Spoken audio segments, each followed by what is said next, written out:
know that urban teens are getting STIs at the fastest rates in the country? 1 in 4 female teens in Boston has an STI, and nearly half of African American girls has a sexually transmitted infection. Teen pregnancy is on the rise for the first time in 12 years. Nearly half of 15 to 19-year-olds in the United States has had sex at least once. Why is this issue impacting low-income youth of color more than other youth? Tonight, we take an in-depth look at sexuality education in Boston and how African American and Latino teens are disproportionately affected with higher STIs and pregnancy rates. We interview teens, parents, and the experts to dispel the myths that parents do not want sex ed in schools and that sex ed just promotes more sexual activity. Joining us tonight is Dr. Prelude from the Center for Sexual Forecast to give us a prediction of what we're expecting for summer of 2010. Welcome to the show, Dr. Prelude. Thank you. Glad to be here. So, Dr. Prelude, what are we looking at for summer of 2010? Not good at all. With all the youth out of school for the summer and the historical low numbers of jobs available to them, we are predicting a hot summer. What do you mean by hot, Dr. Prelude? I mean very high rates of STIs and even a spike in teen pregnancy rates, that kind of high. I mean, I'm not surprised. No one's talking to these teens about how to protect themselves. What do we expect? That's disturbing, Dr. Prelude. Is there anything else we should be looking out for? If the communities get involved, things might change. But for now, it is not good.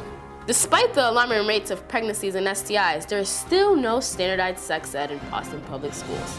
Our reporter in the field, Michelle, visited some area high schools to find out just how much our youth know about sexuality. Michelle? Thank you, Marilyn. Here we are at an actual Boston public school with actual students, 56% of whom will have sex before graduation. Here's one now. Yes, I have had sex ed, but it was like 6th grade though, so it hasn't been recent. Like I don't have sex ed classes in high school now, so. I've had sex ed my sophomore year in high school. It was just like a one-time thing. It was just like a 10-minute experience. In 8th grade for health class. That was like the only time it was like 30 minutes, part of gym class. I have received sexual education learning in school, but it was like in like an auditorium, and they just said to us, oh, sex, STDs, don't have sex, you're gonna have sex, use a condom. And then it was kind of nasty at times because we were in 8th grade and we didn't really know that kind of stuff. But it was good to know about our body parts and what they can do. I do not think my gym teacher was qualified to teach the sex ed class. That was like an assembly, it was like 30 minutes. That was it. It was around 6th grade, and it was about like an hour. I think if some health classes taught you some things your doctor would teach you, then there will be less children, there will be less males and females walking around with sexually transmitted diseases. We've asked students where they get the information about sex. One common answer has emerged. Porn, magazines. TV, I'm flicking through the channels, blah, blah, blah. I just seen it. Porno. There was like a bunch of like pornos on TV. Porno. Before we continue, one quick word from my sponsor.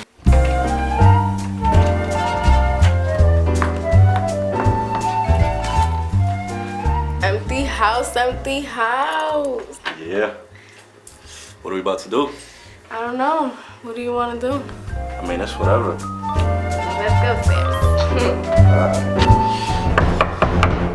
With it? Chlamydia.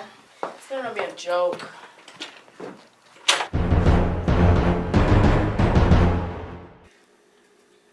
Ew. Marilyn, Ivan, we need to talk.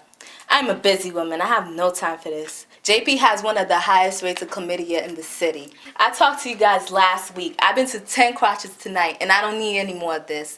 I know you guys had a fun time at the movies. I was there. To avoid another one of these embarrassing moments, please use a condom when having vaginal, anal, oral sex. Here's a condom. Use it.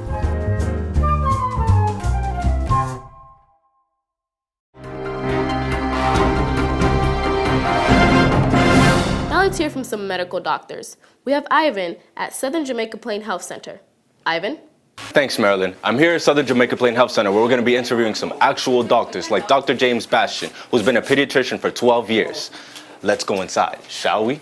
My opinion as a pediatrician is that it's extremely valuable and necessary for students at almost all ages to receive education about health and sexual health, of course tailored to their developmental age. What else before you open it? Don't you have to check the expiration date? I believe that the topics that should be included in the curriculum for adolescents and sexual health should certainly include the basics of naming the body parts, explaining what the body parts are about, the reproductive organs, talking about reproductive health and the responsibilities of that, so including sexually transmitted diseases, undesirable pregnancy, contraception certainly, including abstinence and the option to not actually engage in sexual activity.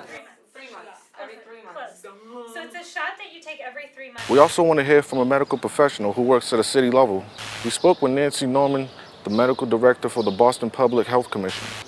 We do not disagree with a plan that has a comprehensive health education program available to all public school students. And I think you would find that our commissioner, the head of the Boston Public Health Commission, agrees with that, as does Superintendent Johnson of Boston Public Schools, as is the mayor of the city of Boston. Although there are some scattered examples of comprehensive sex education taking place in Boston Public High Schools, for the most part, the minimal sex education classes are being taught by physical education teachers who have little to none training on comprehensive sex education.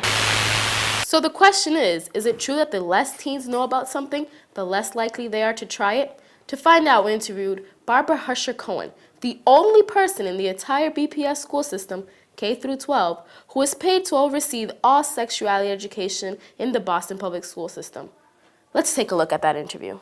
In my opinion, sexuality education should be taught not only to teenagers, but to all children.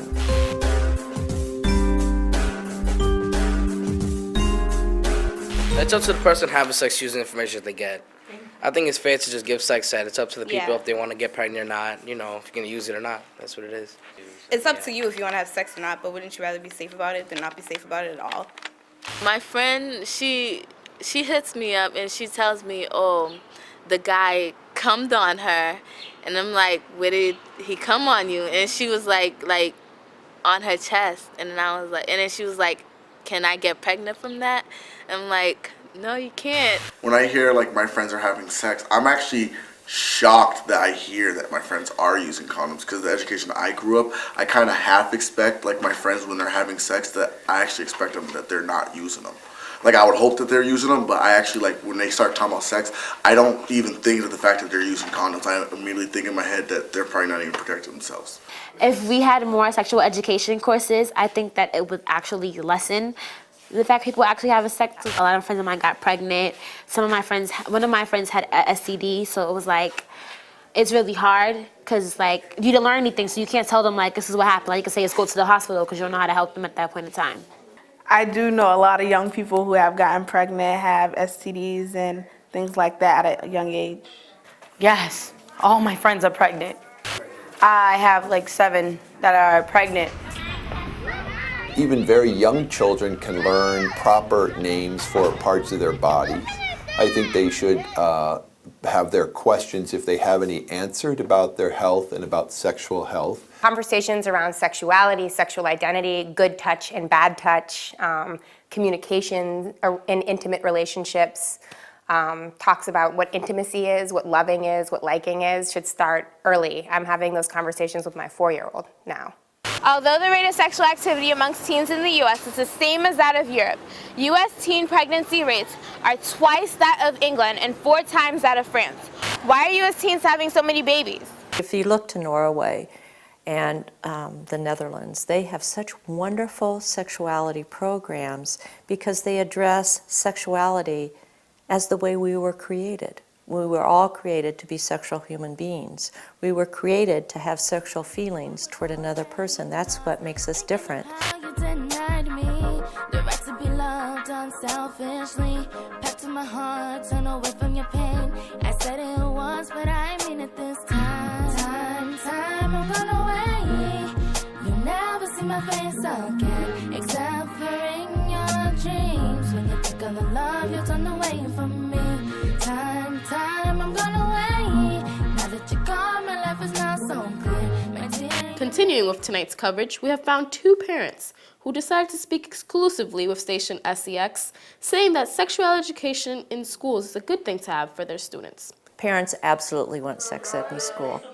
I sit on the HIV/AIDS board for the state of Massachusetts Department of Education, which is now Education, Secondary Education, ESE.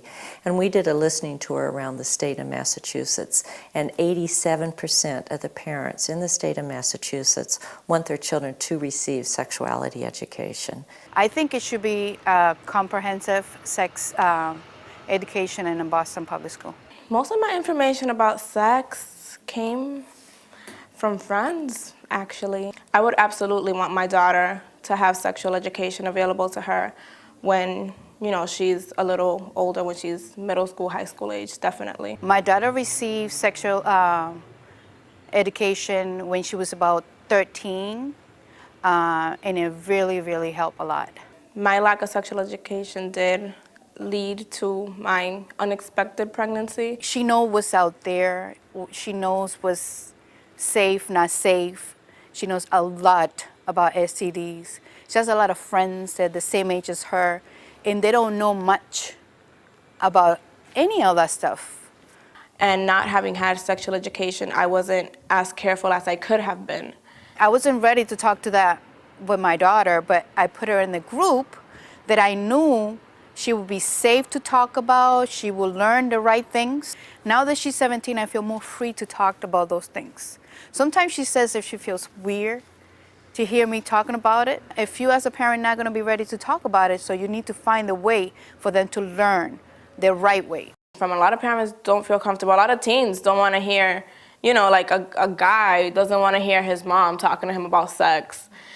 And vice versa, you know, like even a girl wouldn't feel really comfortable, you know, going into details with her mom, well, what happens if this happened, because it's very uncomfortable. Parents should be completely open and happy, and they should be asking school officials to bring, we're not asking, demanding school officials to bring sexual education into the classrooms. Well, there you have it, folks. According to a study done in 2004, 93% of Americans agreed with Maria and Galicia and want sex ed in schools. Unfortunately, only 5% of American teens get the sexual education that covers all the information they actually need. We'll continue with our coverage on this hot topic after a few words from our sponsor. Stephanie, I just had unprotected sex and I don't want to get pregnant. Oh no, is there anything we could do now? I don't know. I'm Plan B Man. Looks like you need a visit from me. Plan B Man, what can you do? I'll let my handy voiceover tell you guys about me. Plan B, aka emergency contraception, will prevent pregnancy up to 5 days after unprotected sex. Plan B is available at your local pharmacy for people ages 17 and older for a low price of $49.99. Or ask for Plan B for free from your doctor, no matter how old you are. Thanks, Plan B Man. No problem. I'll see you guys in the future.